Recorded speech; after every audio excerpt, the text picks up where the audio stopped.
Well, it's time we open up Thursday night at the University of North Dakota. The game is on, for those of you who have Midco, the game is on TV at 7 o'clock. There's no question you'll want to watch the game and turn down the sound and listen to 97.5 FM. Actually, I think radio comes across a little quicker than the TV does, so I'll probably know before it actually appears on the TV. So here's Stacy Collins. Stacy?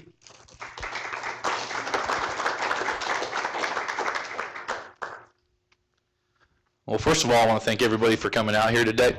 Talk a little bit about the North Dakota game and then give you folks a chance to ask any questions you have. We leave tomorrow morning, 6 a.m. The bus will depart out of here at Rapid City as we head up to Grand Forks. That's an exciting time for our football program. We're playing an FCS opponent, first time in the history of the School of Mines that we'll be playing a former 1AA and FCS group. University of North Dakota is a very solid football team. I'd actually watched them a little bit last year when I was at Portland State, because at Portland State they play them the week after we do, the following Saturday. So I'd seen some tape on them, spent a little bit of time actually breaking down the special team side of what they're doing. They're a big physical opponent up front, typical North Dakota style football team. Their O&D line, I would say, is the strength of their program. They have a Division I transfer at quarterback, young man that transferred in from the University of North Carolina is going to start for them at quarterback, and a handful of returners on the back end in their skilled position. So it will be a challenge as we step in there and play a very quality opponent. But I know our kids are excited to rise to that challenge. They're excited to play in a big-time Division I college atmosphere, and I'm more excited about probably hitting somebody else other than themselves. So we're to that time. I'd love to take any questions you folks have about our team in general or this football game. Just raise your hand. Now we have to have a much more interactive audience than this. I'll start with Judd over here. I know you brought in a big recruiting class. How many of first-time starters are you going to see on offense and defense this week? Yeah, you're going to see a good chunk of starters on both sides of the football. Offensively, our whole offensive line is actually guys that have been in the program before. So, and then that's the strength of our team on the offensive side with that experience. We'll have a brand new starter at quarterback in Mike Zanuto. Mike came to us from Delta College. He's a tremendous young man. I feel he's very, very capable of taking the reins of our offense. At the wide receiver position, you'll see a couple of familiar faces in Marshall Davis, who's been a very productive player in the past, and Bernice Berber, who's played quite a bit of football here at the School of Mines. But we'll also have a handful of new guys you're going to see running around. Xavier Matthews is a freshman recruit out of Fort Worth, Texas. That's going to see extensive time, and we're really excited about Xavier's future. Deshaun Scott is kind of a hybrid running back slot receiver for us out of San Diego, and Deshaun has some speed and some burst that we're excited to see Deshaun on the field. In the backfield, Jamel Rover is a transfer running back from Idaho State University, and Jamel's going to be a very solid football player for us there. And then we also have a couple of returners coming back at that position, and Chris Sadi and Jake Dahm that have handled quite a few, taken quite a few carries. The other young man that I'm excited about on offense is Cameron Luna. He's a true freshman out of Temecula, California, and he's going to be a great football player here. He really showed up throughout camp. So at the offensive side, we're going to have 6 or 7 guys that have played some football here before, and then mixing 4 or 5 new guys. Where you'll probably see some more new faces on the defensive side. We have a handful of our defensive line returning. Taylor Dutcher is a young man that played here in the past. He'll start at our nose position. But behind him, we have a true freshman named Kyle Hudson out of Arizona, who's going to do a really nice job. We got a couple defensive end transfers. Jake Phipps, who's a chemistry major from Northern Arizona, and so he's played in the Big Sky before. He'll be playing at one defensive end. And also a young man named Paxton Miller, who's a true freshman out of Eugene, Oregon. Zach Zalecki is a transfer out of Portland State University that will play at our other defensive end position. And then you'll see Andrew Munson, who's a guy who's been here in the past, get a good chunk of reps. And I know he's excited about this game, being a North Dakota guy and getting a chance to go back home. At the linebacker position, we're fairly new there. Jonathan Tristeo is a senior for us. He's a guy that's kind of been day-to-day with some injuries going on. So you'll see Jeff Falk, who was a running back in the past. We've moved him over to linebacker. He's done extremely well. There's a young man named Isaiah Ashby, who's a talented young kid out of Corona, California, that we're excited to see play. Jake Hepp and Alex Wood are the other 2 linebackers that are in there, and Jake Hepp's a returner. Alex Wood's a freshman out of Folsom, California. And at our outside linebacker positions, we got a guy who I'm going to give him the best nickname in college football, Kyan Karate Kelly. So, that's got to be on the all-name team somewhere. But Kyan's a transfer for us from Butte College, great young man. He's actually directly from Turkey, and so he's got a little flavor to him, and he's going to be a good player on the outside. We'll also have Pat Shaw, who's a returning safety that we've kind of moved into an outside linebacker safety position that will be playing out there. And the rest of our defensive backfield will be some guys you've seen before. Emmons Thompson will be out there, one of our corner positions. Nick Thomas, who's a returner for us. Then there's a couple young men, one named Josh Thomas, who's a freshman for us from Houston. And Josh's dad played for the Redskins, won a couple of Super Bowls with Joe Gibbs, and he's an exciting player. He's got some pop. In the safety position, we got a couple newcomers, Jordan Bell, who was also a high school teammate of Josh Brown's out of Houston. We've got Kelby Wilkerson, who we moved from corner to safety. We'll get some downs for us back there. And so I feel good about the freshmen we have. They're very talented young men. And so we're about 50-50 split on defense between freshmen that we have coming in and some returners. Nice answer, Stacy. Can you talk a little bit about the special teams? Absolutely, yeah.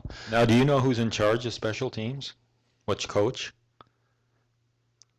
Okay. Well, Tom Rubish is in charge of them if they don't go the way we want. If they go well, I'll take responsibility for them. But I'll run the special teams myself. When we look at the players we have back, Colton Jeldon will come back. He'll be our punter, our kicker, and our kickoff guy. So we use the term he's a combo guy for us. He's a talented young man. He's a senior for us, and I'm very excited to see the season that Colton will have for us. Jamie Soyseth will have our long snapping duties, and he's primarily going to focus on that during his time with us. And then our return game will feature Josh Thomas, who is the corner we talked about. He's got legitimate speed. He was a 10.7 100-meter kid out of Houston. And Patrick Shaw will have some return duties for us, and we'll also add Deshaun Scott and John Tyler and John Melrover. We'll all take a little bit of return. But we will be aggressive on special teams. That's my background. I want to run it as a head coach. And we're going to play a team that's very good at the special teams phase. In fact, last year at Portland State, we finished second in the nation with 9 block kicks and punts, and we finished second to University of North Dakota, who had 10. So they're a very, very formidable opponent on the special team side, and we'll be aggressive with them, and we'll do a lot of fun things in that phase. Coach, I have 2 questions. One, can you tell us a little bit about your coaching staff? Because I'm not sure everybody in this room knows all of your coaches.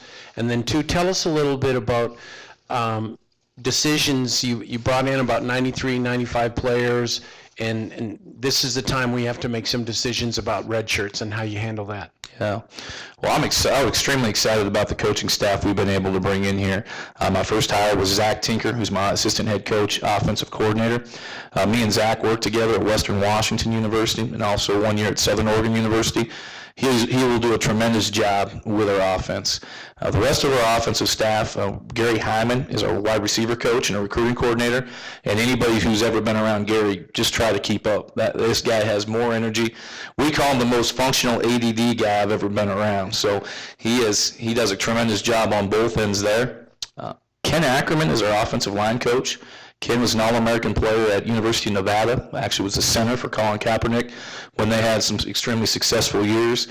Previous to coming to our place, Ken was the tight end coach at Humboldt State, and it's a great, he's been around a program that changed. They went from a 2-10 program to a 9-1 program last year, so we're excited to have Ken part of our offensive staff. We also hired a guy named Eric Raisbeck to coach our running backs. Eric's been at Winona State, Chadron State, played collegiately at Wisconsin lacrosse. And Todd Sherman, who's a guy the name might pop up, who was an offensive lineman here in the past, is working as a student assistant for us and also helping out with the offensive line. On the defensive side of the ball, I hired Gerard Dotson as our defensive coordinator. Gerard's got extensive ties to the state of South Dakota. He played at University of South Dakota, was a defensive coordinator at the University of South Dakota. In fact, in 2008, was a nominee for the 1AA Assistant Coach of the Year by American Football Coaches Association. His wife is from Redfield, South Dakota, so I think she's the reason he's back here. But we're extremely excited to have Gerard on board. He's going to bring a very aggressive 3-4 scheme, 3-3 scheme to our defense. The rest of our defensive staff, Gino Pilastri is our defensive line coach, and he also runs our strength and conditioning program. Gino was at Chadron State most recently, but has also worked at Nebraska Kearney and did a strength internship at the University of Wisconsin. Rafael Tolentino will coach our linebackers. Rafael actually played linebacker for me when I was a linebacker coach and special teams coordinator at Western Oregon University. He's coached collegiately at Glendale Community College in Phoenix, Arizona, and most recently at the high school level in Florida.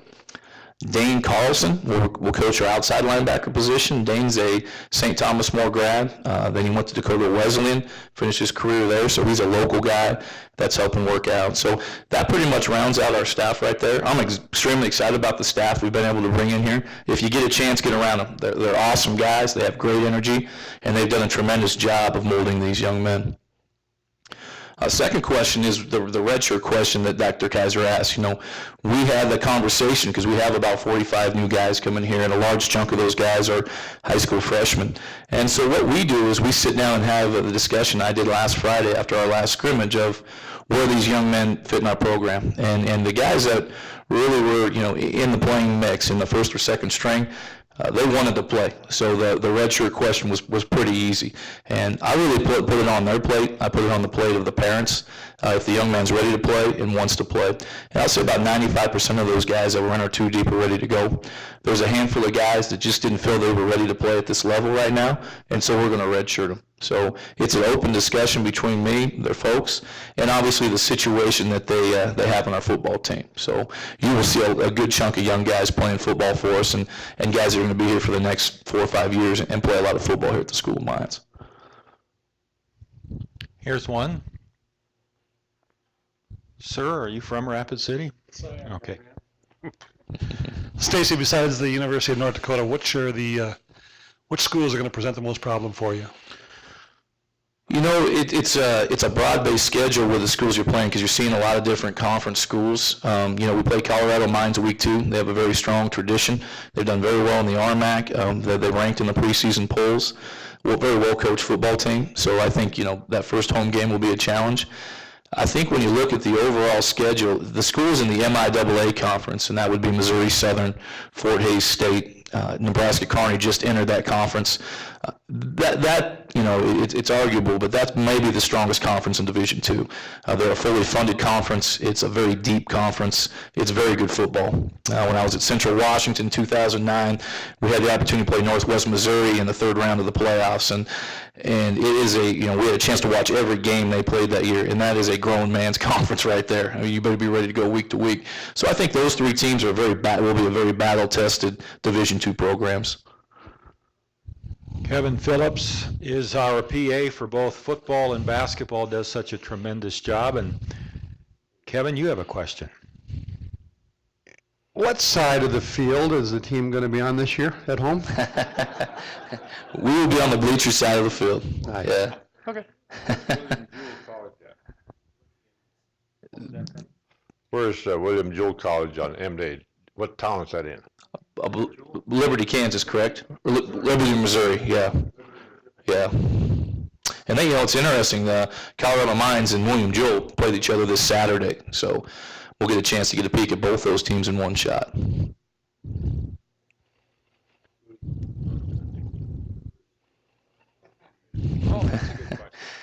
What nickname will the University of North Dakota be using?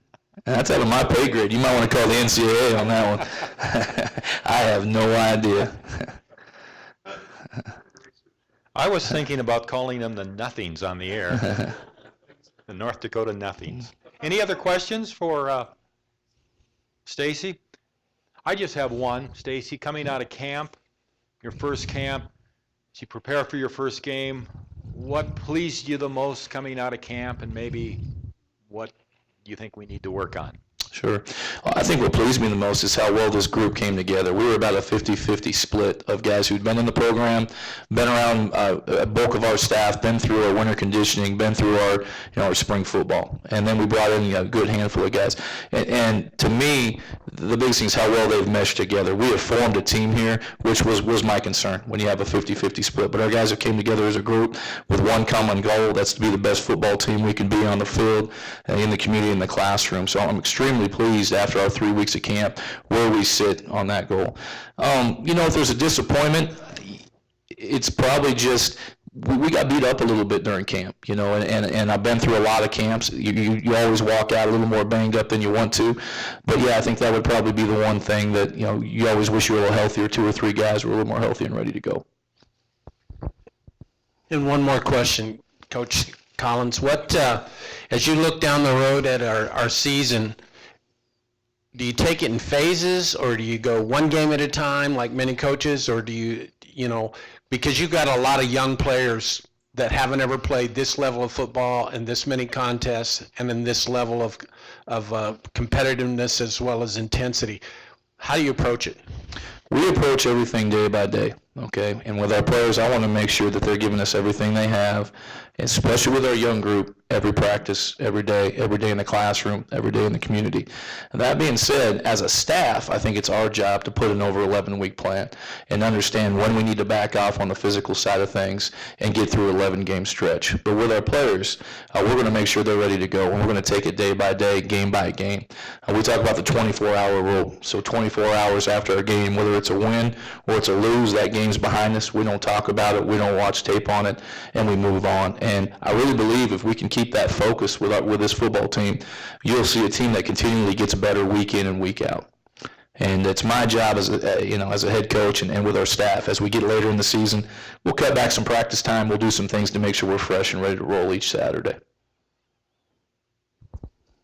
Tell us a little bit about how did your fall camp go? What special things did you do that were a little interesting? Yeah, we did a handful of things. We did, again, one of our biggest challenges in my mind was to integrate this group. So we had a team building phase almost every other day. And a couple of the funner things we did, we ran the Hardrocker Amazing Race. So they were broke up into 6 different teams, and they had about 8 tasks they had to do. One of them was going down to financial aid and getting a picture of financial aid so they knew where to go when things were at, or go on campus and get a picture in the tutorial center so they knew where that was at. And then we took them around the community. They did a search with the presidents. They had to go through this presidential scavenger hunt. At that time, we had one guy who had been hospitalized with an injury. They all had to go up and get a picture with him in the hospital, and then we finished with a dinner. So it was a great team-building activity. It got them around campus, seeing some things I thought were integral for them to be successful, and it got them around Rapid City. Another thing we did I thought was really neat was one of the first days here, we did a community service. We cleaned up a park as a group, and then we also went around town and rocked the town and took these scheduled posters you have on your table through all the businesses throughout Rapid City, and it was very, very positive feedback with what our guys did out in the community and got our face out.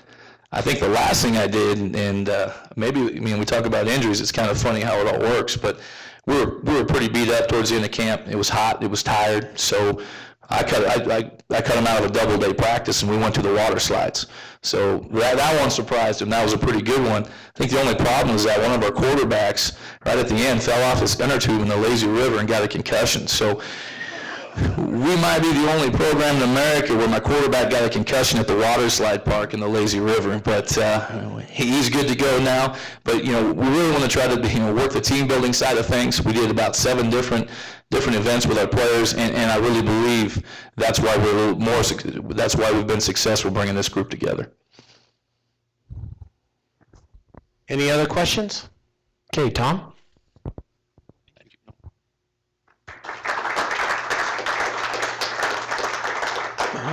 Stacy alluded to that day where they went about town leaving off all these posters, and I was downtown here a couple of weeks ago, and I was amazed at how many businesses had those posters up out at the mall, Rushmore Crossing, Bacon Park, and I think as we make the D2 move, the interest will grow, and you can certainly see that Stacy has the enthusiasm and the knowledge, and the core principles, core values of his program are very good.